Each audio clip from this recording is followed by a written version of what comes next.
Hello everyone, welcome back. आज का subject है महार वतन। एबीपी माझा में न्यूज़ पे बताई गई थी कि पुणे में पालक मंत्री है अजित पवार, उनके बेटे हैं पार्थ पवार। इन्होंने पुणे में के ही कोंढावा में आने वाली जो ज़मीन है वो खरीदने की कोशिश की है, जिसको महार वतन बोला जाता है। ये महार वतन की ज़मीन महारों की है, उन पे मालिकाना अधिकार महारों का है।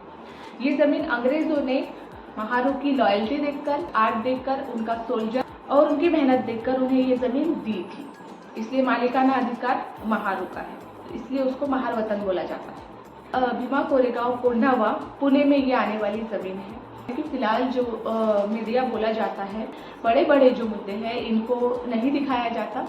बहुत सारे लोग, भारत की जनता इस सब का एक्सपीरियंस ले चुकी है कि जो मीडिया है ये इम्पोर्टेंट न्यूज़ नहीं बताती। जो भारत में चल रहे हैं, करप्शन हो, वोट चोरी हो या फिर इस तरीके का फ्रॉड हो, ये सारी चीज़ें नहीं दिखाती। लेकिन अचानक से जो मराठी चैनल है एबीपी माझा, इस न्यूज़ चैनल पे ये जो फ्रॉड है, ये स्कैम हुआ है महार वतन को लेकर, ये बताया गया और तब जाके ये हर जगह पे पहुंचा है।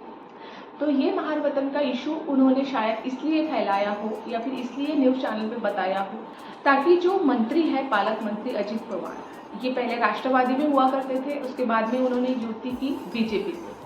तो बीजेपी की जो सरकार है, शायद ये किसी दूसरे पार्टी से आने वाले नेता जो अजित पवार है उनको कंट्रोल करने के लिए शायद उनकी कमजोरी, दुखती हुई नस को दबाने की कोशिश ये हो सकती है। क्योंकि हमने देखा है बहुत सारे करप्शन हुए हैं, वोट चोरी हुई है और बहुत सारे घोटाले तक हुए हैं। सिंचन घोटाला हो या फिर मनी लॉन्ड्रिंग हो, इस तरीके के बहुत सारे घोटाले हर एक राजनेता पर लगे हैं, लेकिन उन पर कोई कार्रवाई नहीं हुई। उसके बजाय उनके साथ में युति की गई है और बीजेपी पार्टी ने उनको खुद से इन्वाइट कर लिया ताकि जितने कमज़ोर लोग आ सके वो अपने इशारों पे नाच सके। क्योंकि जो जिनकी कमज़ोरी हमें पता होती है, जिनकी दुखती नस हमें पता होती है, तो वो हमारे इशारे पे नाचने के लिए इजीली तैयार हो जाते हैं। इसलिए हो सकता है इस इशू को बहुत बड़ा किया जा रहा है। लेकिन वैसे अगर देखा जाए तो ये केस जो है महार वतन की, ये जो महारों की ज़मीन है, इसके लिए 1958 में एक अधिनियम लाया गया था और ये जो ज़मीन है महारों की, ये सरकार ने अपने अंडर ले ली थी। लेकिन फिर भी इसमें एक नियम लागू था कि जो सरकार है, सरकार अगर ये किसी को बेचना चाहती है या फिर किसी निजी इंसान को देना चाहती है तो उसके बदले उन्हें महारों को जो है वो मुआवजा देना पड़ेगा, उसकी कीमत देनी पड़ेगी। और अगर सेम वही ज़मीन महार बेचना चाहते हैं, उनका भी सेम उतना ही अधिकार है जितना सरकार का। लेकिन सरकार की परमिशन के अलावा महार जो है वो ज़मीन नहीं बेच सकती। बस इतना 1958 में नियम लाया गया था। लेकिन जो अधिकार है वो सरकार का और महारों का सेम था। एज कम्पेयर टू जिस तरीके से हमारे जो घर होते हैं उनके लिए हमें कुछ सरकार को देना नहीं पड़ता है, क्योंकि वो हमें सैनिक के तौर पर या फिर आज़ादी से पहले मिली हुई ज़मीन नहीं है, वो हमने पैसों से खरीदी हुई ज़मीन है, इसलिए उस पर हमारा खुद का अधिकार होता है। लेकिन ये क्योंकि सरकार के अकॉर्डिंग ये नेशनल लेवल पर की बात है, तो इसलिए ये सरकार के अंडर में आने वाली चीज़ है, जो कि 1958 के बाद आई। अगर सरकार अपने हिसाब से वो ज़मीन पर कुछ बनाना चाहती है, करना चाहती है, तो उनको महारों को उसका मुआवजा देना पड़ेगा। और अगर महार बेचना चाहे वही ज़मीन तो उसको भी सरकार को मुआवजा देना पड़ेगा। तब जाके इसका जो कन्वर्जन, माइग्रेशन है वो हो सकती है या फिर उसकी खरीदी या फिर सेलिंग हो सकती है। तो ऐसा नियम 1958 में लागू किया था। लेकिन फिलहाल जो बात है वो ऐसी है कि जो कोंढावा में जो गायकवाड़ परिवार है, वो परिवार इन पे आरोप लगा रहा है, पार्थ पवार जो अजित पवार के बेटे हैं, कि इन्होंने फ्रॉड करके हमारे साथ में स्कैम करके हमारे जो साइन लिए हैं वो गलत डॉक्यूमेंट्स पे लिए हैं। ये हमें नहीं बताया कि इनको ज़मीन खरीदनी है, क्योंकि हमें तो बेचनी ही नहीं है, तो हम ये साइन क्यों करेंगे। लेकिन हमें गलत डॉक्यूमेंट्स बताए गए हैं और 25 से 20 हज़ार का सौदा हमारे साथ में किया है और अभी पता चला है कि ये ज़मीन बेचने के लिए सौदा। सरकार ने इस चीज़ को बढ़ाया भी है। जैसे मैंने आपको बताया कि हो सकता है किसी की दुखती रग या फिर कमज़ोरी पता हो, इसलिए उनको कंट्रोल करने के लिए ये चीज़ें जाहिर तौर पे इवन आप कह सकते हो कि अनोनिमिटी यानी कि बदनामी करने के लिए भी हो सकता है। लेकिन एक तरीके से जो लोग हैं वो बता रहे हैं कि हमारे साथ में वाकई में ऐसा हुआ है। वहाँ का परिवार जो एक्चुअल में वहाँ पे रहता है, जिनका परिवार का नाम है गायकवाड़, ये खुद महार समाज से आते हैं, महार जाति से आते हैं, और ये इनके साथ में ये हुआ है, उनकी साइन ली गई है, उन्होंने खुद से आकर सामने बताया है।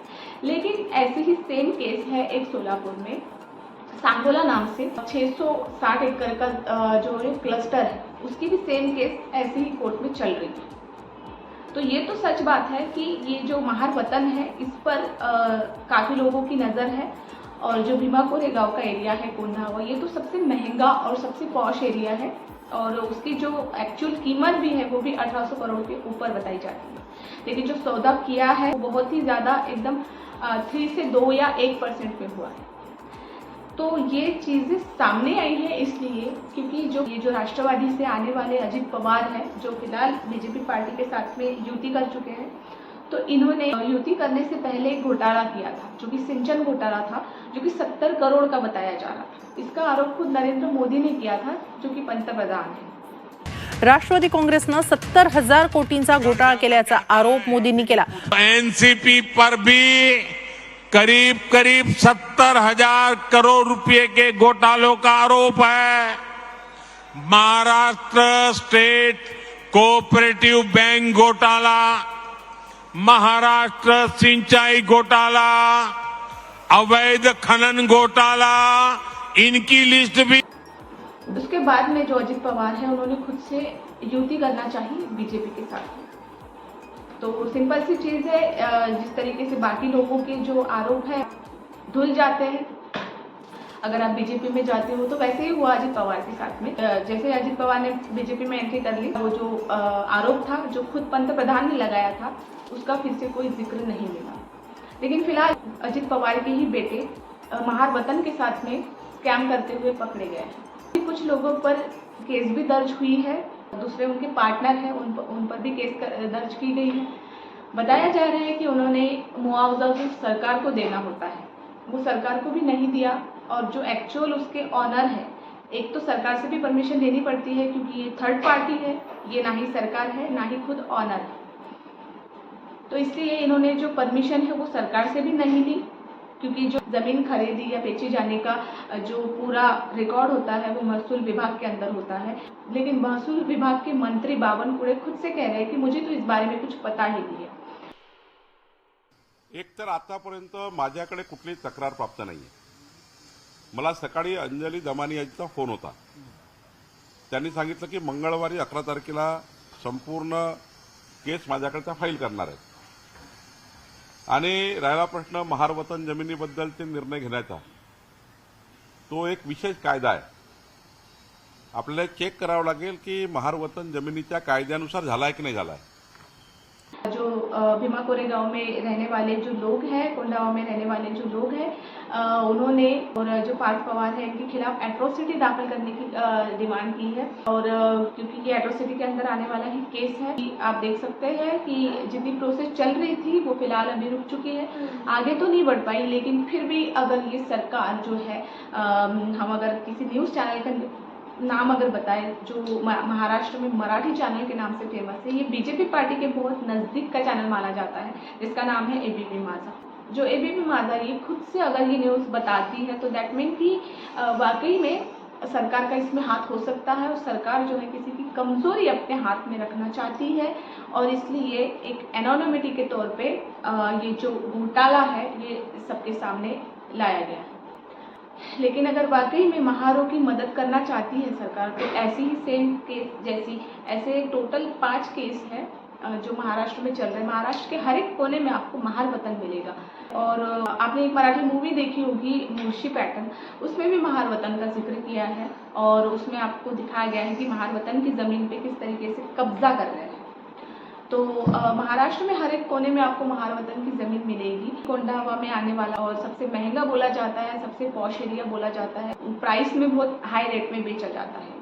वैसे ये बेचने के लिए नहीं है, ये सिर्फ रहने के लिए है, महारों के रहने की जगह है ये, और इसको बेचना अलाउ नहीं है। इसको एक तो सरकार बेच सकती है, या फिर महार बेचना चाहे तो सरकार को उसको मुआवजा देना पड़ेगा, या फिर सरकार अगर अपने निजी इंसान को किसी को बेचना चाहती है तो उसको महारू को मुआवजा देना पड़ेगा। लेकिन हमारा जो इंडियन एजुकेशन सिस्टम है इसका लूप होल है, यानी कि इसमें खामियां हैं कि जब हमें इतिहास पढ़ाया जाता है तब हमें महार वतन, बलूतेदार, हैदराबाद गैजेट, बॉम्बे गैजेट इस तरीके के वर्ड्स नहीं समझते, क्योंकि इतिहास में हमें ये पढ़ाया नहीं जाता।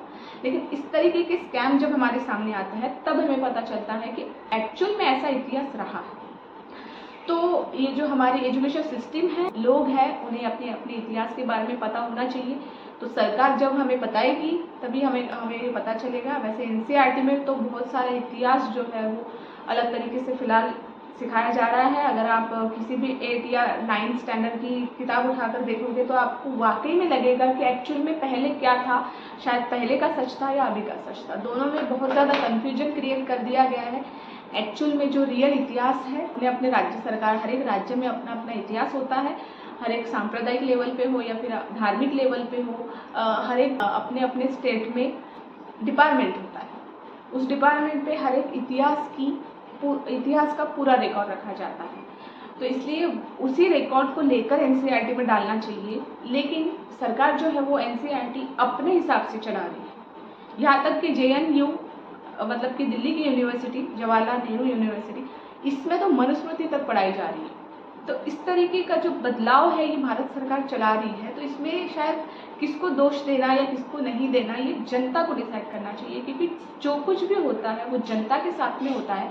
और भुगतना हो, सहना हो, किसी को प्रताड़ित करना हो या फिर तख्ता पलट ही क्यों ना करना हो, तो ये सारी चीज़ें जो है ये जनता के हाथ में है। तो किस चीज़ में अपनी भलाई है, किस चीज़ के साथ में हम जा रहे हैं, क्या वाकई में आगे चल के ये चीज़ें हमारे काम में आएगी, ये सारी चीज़ें जो है ये जनता को खुद से समझनी चाहिए और इस पे जो है ये आवाज़ उठाना चाहिए। क्योंकि बहुत सारी जनता ऐसी भी है, जिसमें मैंने आपको बताया कि इतिहास ही हमसे छुपाया जा रहा है। तो हमें पता कैसे चलेगा कि क्या अपना है और क्या किसी और का है। क्योंकि बहुत सारे लोग जो खेड़े गांव में रहते हैं वहाँ पे बहुत ज़्यादा ऐसी दारू वगैरह की दुकान रहती है, तो वो उसमें ही ज़्यादा तल्लीन रहते हैं। उनको पता नहीं होता है क्या इतिहास, क्या किसी का शासन, क्या किसी की सरकार। इवन कुछ लोग तो बात तक नहीं करना चाहते कि राजनीति एक्चुअल में होती क्या है। जो भी होती है हमें कोई लेना देना नहीं है। कुछ सिस्टम मिलता है तो ठीक, कहीं पे कुछ सेवा मिलती है तो ठीक, चाहे सरकारी हॉस्पिटल हो, चाहे कॉलेज हो, स्कूल हो, जो कोई भी दिक्कत आती है वहीं पे आपस में कुछ बात कर लेते हैं, उसके बाद में भूल जाते हैं। इस पे अगर सॉल्यूशन निकालना हो तो आप सबको मिलकर आवाज़ उठानी चाहिए, तब जाके आपका आने वाला जो कल है वो अच्छा और सच्चा निकल के आएगा। क्योंकि बहुत सारे ऐसे महापुरुष रहे हैं जिन्होंने अपने अपने विचारों से आपको जागरूक करने की कोशिश की है। लेकिन बहुत सारे लोग हैं जो आज की तारीख में, पहले नहीं हुआ करते थे, लेकिन आज की तारीख में जबकि इतना रिपब्लिकन इंडिया बन चुका है और इतना रॉकेट साइंस आ चुका है, साइंटिफिक टेम्परामेंट है, इसका भी जो प्रमाण है बहुत ज़्यादा बढ़ चुका है, लेकिन इस लेवल पर आकर भी धार्मिक भी बनते जा रहे हैं। तो इसलिए ये धार्मिक का जो लेवल है ये इतना जा रहा है कि जो साइंस है, साइंस से मिलने वाली चीज़ें हैं वो यूज़ तो हम कर लेते हैं, लेकिन हमारी जो सोच है, जो हमारा एक दिमाग है, वो धार्मिक लेवल पर भी ज़्यादा बढ़ रहा है। इसलिए हम हमारे आने वाले कल के लिए क्या अच्छा क्या बुरा ये नहीं समझ पा रहे हैं, दोनों का कंपैरिजन नहीं कर पा रहे हैं। और इसलिए हम जो सरकार हमें दे रही है, हमारे साथ कर रही है, बस हम उसको झेलते जा रहे हैं और सरकार समर्थन है वो करते जा रहे हैं।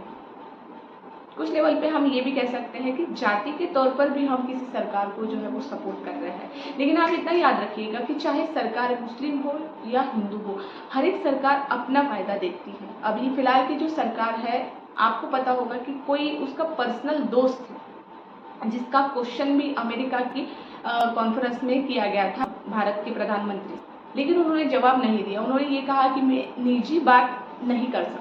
निजी बात यानी कि जो अडानी का नाम लिया भारतीय जर्नलिस्ट ने, तो वो जो अडानी है वो निजी है, यानी कि मेरा पर्सनल दोस्त है।